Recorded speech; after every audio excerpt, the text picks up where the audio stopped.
Hello and welcome everyone. Thank you for joining us tonight. I'm Adam Cellini. Topping our news tonight, traffic east of I-75 along State Road 64 is rapidly increasing according to the people who drive there, and it's becoming dangerous for some of those families. ABC 7's Erica Jackson joins us live from the intersection of Grayhawk Boulevard and State Road 64 to tell us how the Florida Department of Transportation plans to relieve some of this congestion. Erica? Good evening. Here at the intersection of State Road 64 and Grayhawk Boulevard, you'll find a memorial for John Fry. He was a pedestrian that was hit by a car. And now, according to statistics from the Florida Highway Patrol, that incident is just one of 23 crashes that have taken place at this intersection over the last 5 years. And now state officials are working on a plan to slow drivers down. Some nearby homeowners drive down 64, making it hard for families to safely turn onto the road. To slow drivers down, the Florida Department of Transportation is exploring 3 roundabouts along this 1.5-mile stretch of 64. Construction is expected to begin next year for a project on Rye Road, and a project development and engineering study is underway for Lorraine Road to determine design and construction costs. Another study is planned for this intersection here at Grayhawk Boulevard, and some homeowners are a fan of the idea, but worry it might take some time to get used to. In the mornings during rush hour, it can take 5 to 10 minutes to get out just with traffic, oncoming traffic, especially if you got to go straight across over the Pope Road. It could be challenging. Like with anything new, people don't like change, and it's going to take a while to change their habits. Now, FDOT hopes to begin construction for the other 2 projects starting in the year 2021, pending on state funding. Reporting live in Manatee County, Erica Jackson, ABC 7, your Suncoast News. All right, thank you very much, Erica. In other news, police are on the lookout for an armed robber after a Bradenton convenience store was robbed overnight. Deputies say the suspect entered the Quick Stop convenience store located on 26th Avenue West in Bradenton around 10:30 p.m. That's where the clerk was held at gunpoint and that person took an undisclosed amount of cash. He was last seen leaving the store on foot, heading south through an adjacent apartment complex. And if you recognize the person in these surveillance photos or have any information on the case, you are asked to contact the Bradenton Police or Manatee County Crime Stoppers at the number listed on your screen. Amid hurricane season, a local home improvement store on the Sun Coast is working to make sure that everyone is prepared. Lowe's on Sarasota Parkway and US 41 hosting a hurricane preparedness event this afternoon for those interested in learning more about what they can do to reinforce their homes. Experts were on hand to answer any questions on everything from hurricane shutters to what crucial supplies every home should have. We want people to be aware of the dangers and the necessities they should have in their home: clean water and flashlights, batteries, safe first aid kits. The simple little things that you should always have in your home, but especially to be prepared for a hurricane. And if you missed that event today but want to learn more about the steps you should take to get your family prepared, we've got your back. Check out ABC 7's official 2017 Hurricane Guide, which can be found on our website, mysuncoast.com. And speaking of weather and possibly hurricanes, I don't want to jump the gun. Let's head over to Wendy Ross. There's a little bit of activity out there in the tropics, right, Wendy? Oh, yeah. The tropics are definitely starting to get heated up, and you can see from our enhanced satellite imagery all of this moisture down here in the Caribbean. The area that we're focusing on is just to the south and east of the Yucatan Peninsula, and this is where we've got a system right now. This system does have an opportunity to develop. As a matter of fact, over the next couple of days, a 30% chance of development, but once it moves into the Gulf of Mexico, there's an 80% chance that we could be seeing our next tropical storm. But this is a wait and see situation, and we're not sure exactly if it's going to be heading towards Mexico more or more towards Louisiana, but there is plenty of moisture that is certainly going to be coming in as a result of that, and that could be affecting our weather at least by tomorrow. So what we're also looking at is this low pressure system out in the Atlantic. The hurricane hurricane models are showing that it's going to stay down to the south of Cuba for the most part. But again, this is days away. This is over the next 5 days. And this system also has an opportunity for development of 40% chance over the next couple of days and a 60% chance over the next 2 to 5 days. So this again is a wait and see situation. In the meantime, we're just picking up some isolated showers right now, and all of this activity has been developing east of I-75, and it is affecting parts of our viewing area. So tonight, right now, it's nice and quiet for us. We'll let you know what the rest of this weekend is going to be showing up for us, and we'll show you that in just a few minutes. Adam.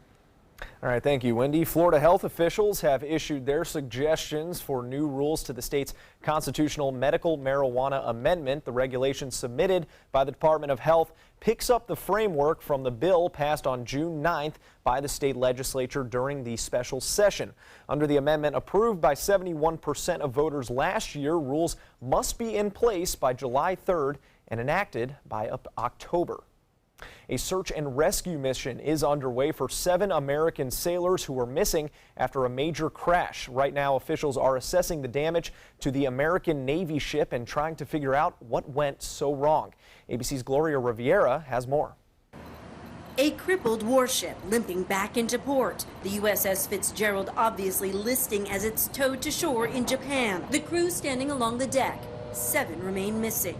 It's hard to imagine what this crew has had to endure, the challenges they've had to overcome, but I'm extremely proud of their courage and dedication. Navy officials are still trying to figure out how the 9,000-ton Fitzgerald and a massive 30,000-ton container ship from the Philippines collided. The destroyer severely damaged, the mangled midsection clearly visible. These are 2 very sophisticated ships, and they should have seen each other. The crash happened in the middle of the night, about 10 miles from one of the world's busiest ports. The Navy confirming multiple sailors were hurt, 5 so badly injured they had to be medevaced, including the ship's commanding officer. We still got an active search and rescue going on for our missing shipmates, so please keep them in your thoughts and prayers. The focus now finding those 7 missing crew members. Officials saying they could be trapped in the caved-in compartments, which housed ship machinery and the radio room. The damage extending below the waterline, hoses pumping seawater out of the ship's belly. Fitzgerald is one of the most sophisticated ships in the U.S. Navy. It has a special radar and a special set of missiles. The Navy's going to want to backfill this very quickly because the Fitzgerald is going to be out of service for a long, long time.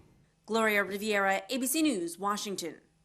President Trump tweeted his thoughts about that collision this morning, saying our thoughts and prayers are with the sailors of the USS Fitzgerald and their families. Thank you to our Japanese allies for their assistance. Back here at home, the popular Sarasota Farmers Market was a bit of a circus this morning as performers amazed shoppers walking around on stilts and juggling, trying to raise money for an opportunity to perform in Washington, D.C. Sailor Circus had a booth at the market this morning trying to raise funds for a trip to the nation's capital where they are set to perform to an audience of over 1 million people this summer during the Smithsonian Folklife Festival. And we are representing our part of the nation, and 11 other circus schools will be participating in the event. 500 youth performers, and we hope to be a very proud part of that. Today we're just stilt walking and juggling to show people what we're gonna be doing and to get practice around crowds, because I just started stilt walking a couple months ago, so I haven't had people practice.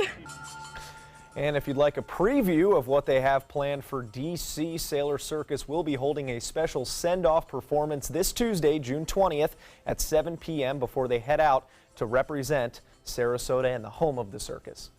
In order to keep kids safe this summer, the Sarasota County Sheriff's Office will be offering a free lesson in water safety. Lessons will be from 9 a.m. to noon next Saturday, June 24th, at the Venice Garden Community Center located on Shamrock Boulevard in Venice. Some of the lessons include water rescue, pediatric rescue, swimming instruction, CPR, and boating safety. The lessons are open to anyone who wants to learn.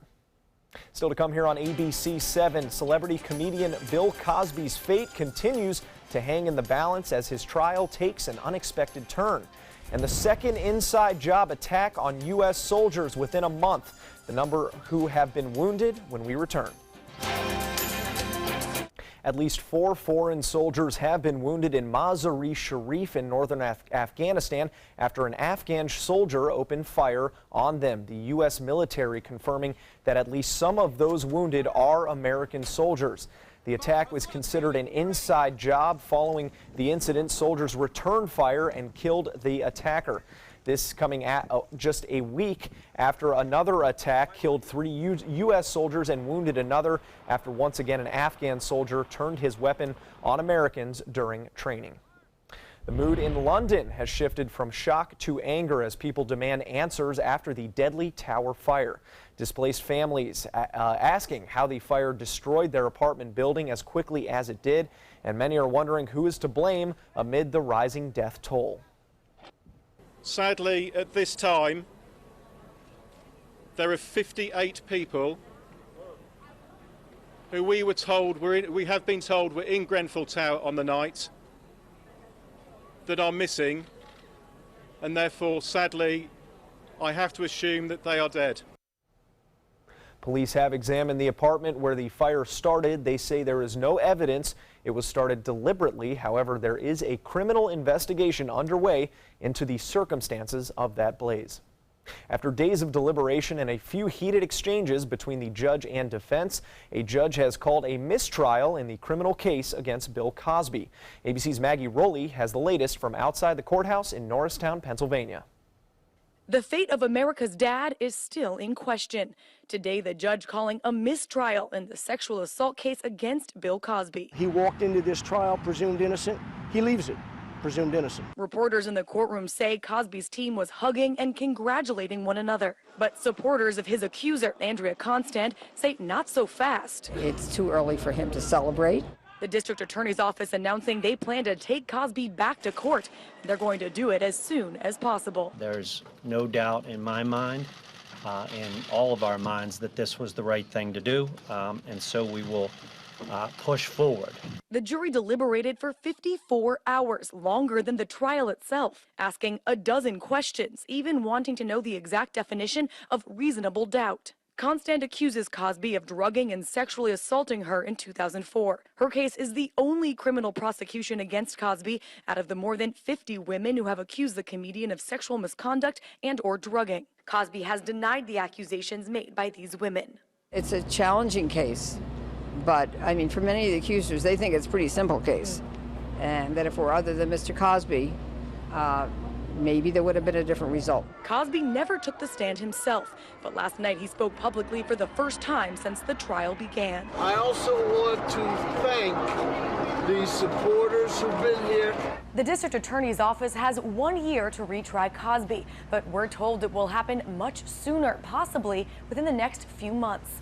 Maggie Ruley, ABC News, Norristown, Pennsylvania. The University Town Center Mall celebrated dads today with an event geared just for them. Dads and their families had the chance to meet Tampa Bay Buccaneer players Dexter Jackson and Michael Clayton, as well as enjoy some free food and music, and even attend a free cigar tasting. I mean, that's not intended, but yeah, it happened. I'm a big Dolphins fan, and today I got to meet a Super Bowl champions. It's once in a lifetime. Based on our turnout and the positive responses from the community, this is an annual event. We're definitely going to repeat. And in an effort to stay balanced, the mall hosted a similar event for mothers a month ago on Mother's Day. And speaking of perks for dads this weekend, today and tomorrow, Sarasota Jungle Gardens is offering free admissions for dads and granddads, exploring acres of botanical plantings along with birds and animals, shows with Dad on his special day. They get one free ticket for him with the purchase of a full-priced same-day ticket. Sarasota Jungle Gardens is located on Bayshore Road in Sarasota.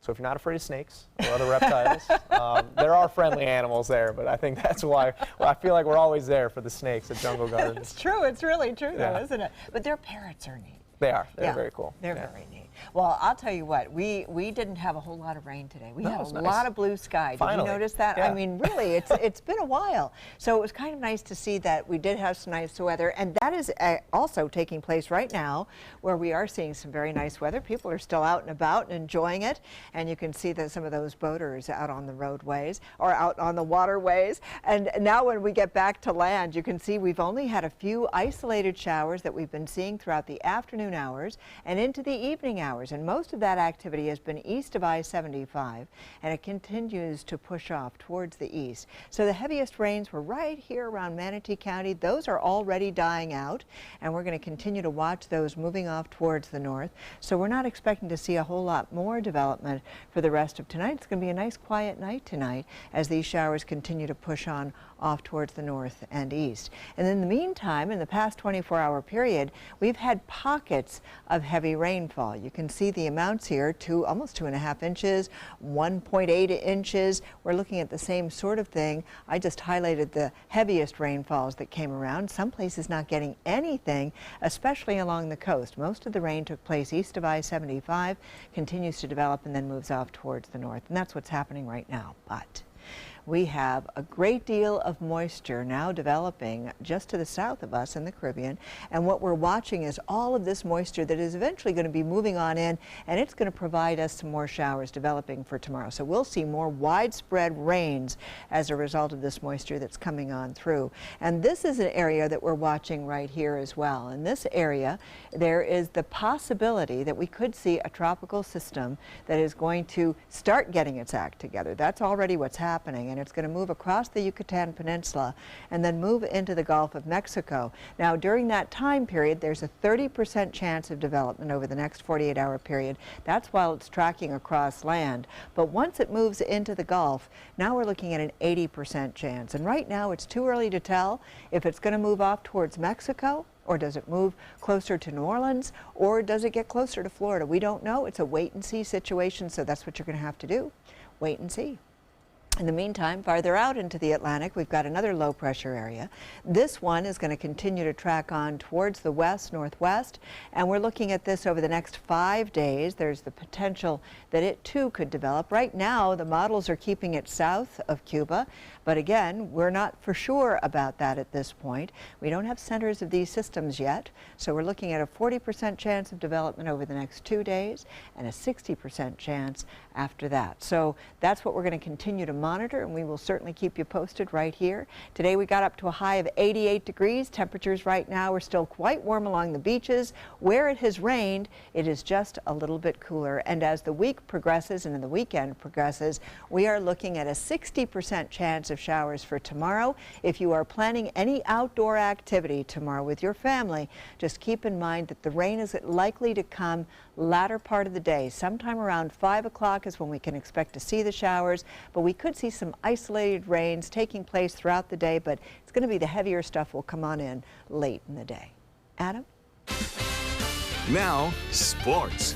It's been the tale of two teams for the Rays this season, home versus away. At Tropicana Field, the team is 21-15, but on the road, nearly an exact opposite, 14-20.